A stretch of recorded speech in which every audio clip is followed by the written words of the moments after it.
From Alaska Public Media, this is State of Art.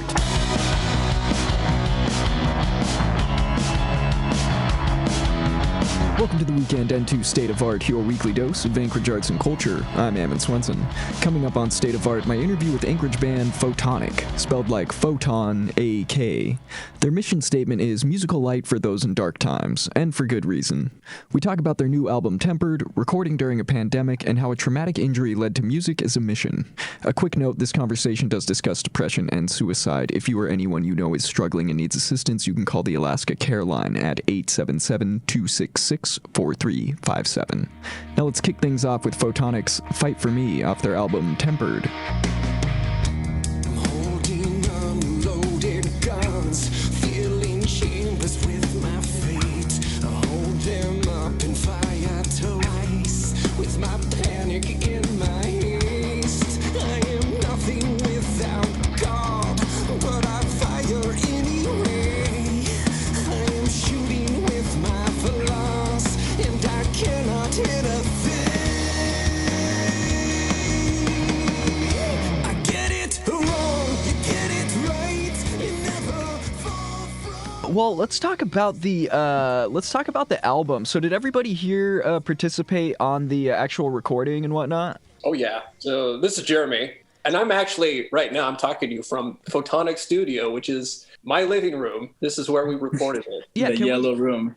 The Yellow Room. Can we talk about the Yellow Room that you guys recorded the album in? So recording it here, and we started the summer before the pandemic occurred. So we at least got I would say 3/4 of the album recorded up to that point in time. And we had blankets and pillows and sleeping bags nailed to the walls inside of this living room. It was pretty crazy. It looked like a kid's fort. You had always planned to record it at your home studio, though, right? Was everything already getting tracked there, or did the pandemic kind of throw a wrench into some of those gears? We had always planned on recording it here, but what the pandemic did was it just slowed us way down because we were all worried about getting into the same space together and recording. Totally. And that's what we needed to do, especially with drums, because there's 10 microphones to record the drum. Mark doesn't have a 10 microphone setup in his own apartment to be able to record stuff. So we had to do it here. And it was just there was this feeling of uncertainty and iffiness about getting into the same space together because we were all playing it cautious. There were times where we just discussed, okay, where have you been? Have you guys been wearing masks? Okay, I suppose we can do this. Totally. And what should have taken us another month to finish the last 3 songs ended up taking us, 5 months. That's kind of how it went, just to finish it off. I mean, was it kind of nice to, even though it might have seemed like, oh my God, the world's just shutting down, was it nice to still kind of, okay, we still have this band, we still have a creative outlet in spite of everything?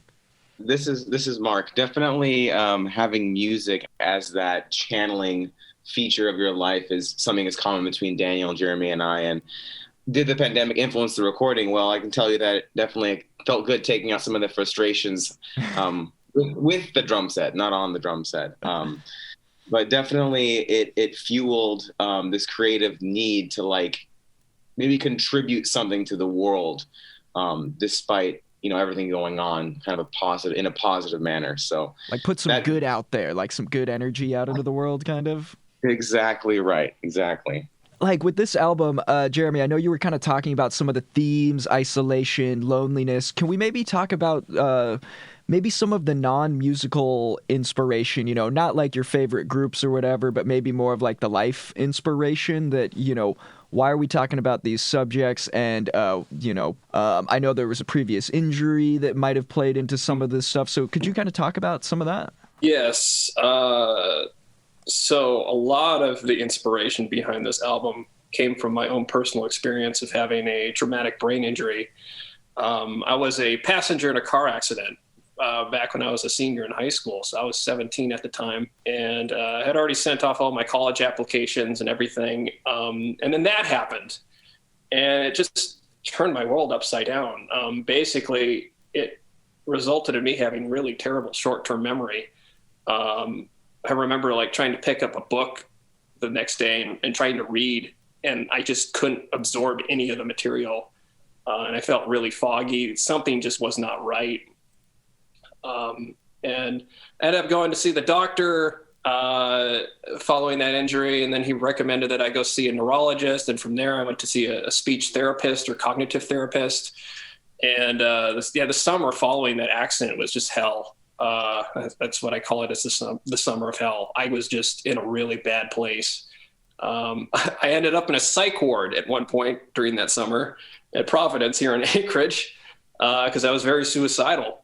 And I remember being there at Providence. They gave me some kind of pill that just like really relaxed me. I don't know what it was, if it was like a truth pill or I'm not sure, but it made me feel really calm and very honest. And I just like spoke my mind. And I remember a doctor coming into the observation room where I was at and just asking me some questions like, are you really going to kill yourself? How do you feel now? And my response to him was something along the lines of, no, I have no plans of doing that. I can't do that. I feel like my time on this planet, like there's something that I'm meant to do, and I need to connect with people through something. I did a lot of journaling over the course of that accident the first year or so, but it was like I needed a new outlet. It just was, I was in such a dark place. And then I picked up that guitar that was collecting dust in my closet, and I wrote my first song, and then one song led to another and then another. And it was just like everything else for me was very challenging. It was like trying to think through a brick wall. I was having to use willpower to put anything into my brain.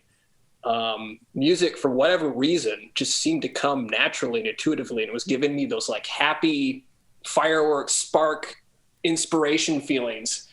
It was like a drug. And I was addicted to it. And I just kept making music and writing songs. And I was doing it all by ear too, because I didn't know how to read music. And I was just playing around with alternative tunings. It just kind of became my own thing. Would you say, I mean, would you mind, like, would you be able to kind of comment on maybe how you're doing now and, you know, what role maybe you've kind of found music playing in helping you out in any way? I would say I've come a long way as far as like recovering from the injury goes. It doesn't affect me as much now as it used to. I still have some issues with it that are lingering, but I can relate to people now who go through depression, and I understand like what it is that they're feeling when they're in that place of hopelessness and despair, and they feel like they can't get out of it, because I've been there. I know what that's like. And it's really difficult for me to hear people who go through that kind of thing, because I can empathize, not just sympathize, but because I've been there. And that still empowers the music to this day, is knowing that people go through that stuff. And there's a lot of frustration that I still experience, because even though I've been there and I've gotten out of it for the most part, I can relate to it still because of having that experience myself. And it's upsetting that people go through that. And it's like, I wish that, you know, I could have been the only one that went through that experience and nobody else would. Like, you know, I'd be the sacrifice for myself, because I don't want anybody to go through that, but people do. And I feel like because of that, I have to continue writing music about it, because we got to reach those people who are going through that. Like, because music is something that really, that's something that touches people and helps them get through that. I don't know what else to do to help people who are going through that kind of stuff. It's definitely, it sounds like, you know, some people do music as a hobby. For you, it sounds like it's a calling. It's a calling. It's like an obligation. Yeah. Like if I'm not doing it, like I feel guilty, because there's something that I feel like I need to contribute to the world, and this is it. It's a life mission, man. That's how it feels. You know, everybody kind of has their non-musical role in the band. Oftentimes, you know, in my personal experience, the drummer is the babysitter while everybody else is, you know, screwing off. They're the ones holding it down. You know, what are the kind of non-musical related roles that you guys play in the band together? Like who's mommy, who's daddy type of a thing? I'll let Daniel talk about that stuff. Okay. This is Daniel. Mark is definitely the daddy. He has a Typical drummers. he has a paternal kind of aura to him. Not just like the way he is, but the way he dresses. Oh, this is Mark. He's talking about animals. Daniel, I'm just going to jump in really quick. My role is getting everyone to the gig on time, making sure everyone is safe, talking to whoever is talking to the other bandmates, because sometimes they can get really distracting or really into it. So, no, but really, well, John Danberg, the professor here at UA, who's the drum instructor, said it best, is the drummer's like the mother hen. He's got to keep everyone together, or she, and you've got to make sure everyone's in time, basically. And that can mean a lot of things. Yeah, wrangling the little animals, keeping them in line. How about you, Daniel? What's your role? To be honest with you, I don't know. Some people's role is just to be there, and that's enough. Yeah. That's kind of, Daniel, you are the painter. That's what you are. You add color. You add the color to the sound. I like that. Yeah, Daniel, it wouldn't be Photonak for sure. I mean, without any of it, really, but like, especially Daniel, I feel. A good quality in a lead guitar player. Yeah. And how about Jeremy, you guys, other than, the kind of creative elements? What do you guys have to say about me? Well, do you think Jeremy's kind of the big picture guy? He's the ideas guy, but he actually gets paid. Jeremy really has this vision, as you heard earlier and how he was talking. Jeremy has this driving nature about him and really, I don't know where it comes from this distant ether. I don't know where he draws his influence or writing from, but the time signatures, the way that he creates the music, it just seems so organic, so natural, and like otherworldly. I mean, his role is mysterious as it is professional.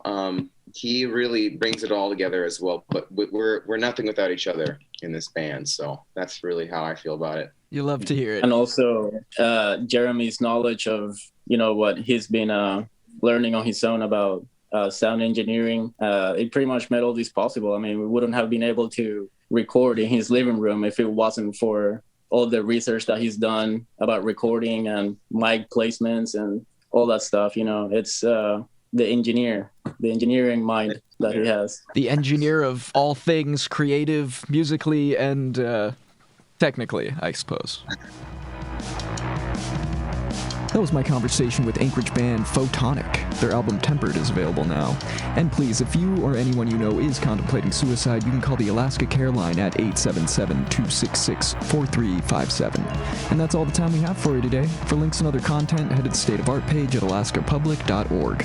For State of Art, I'm Ammon Swenson. Thanks for listening.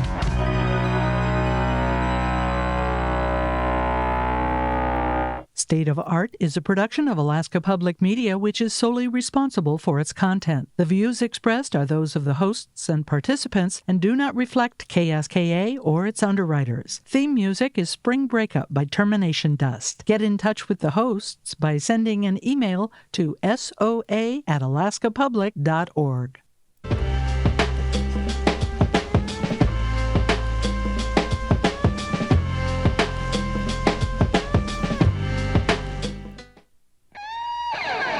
You're listening to KSKA Anchorage, Alaska Public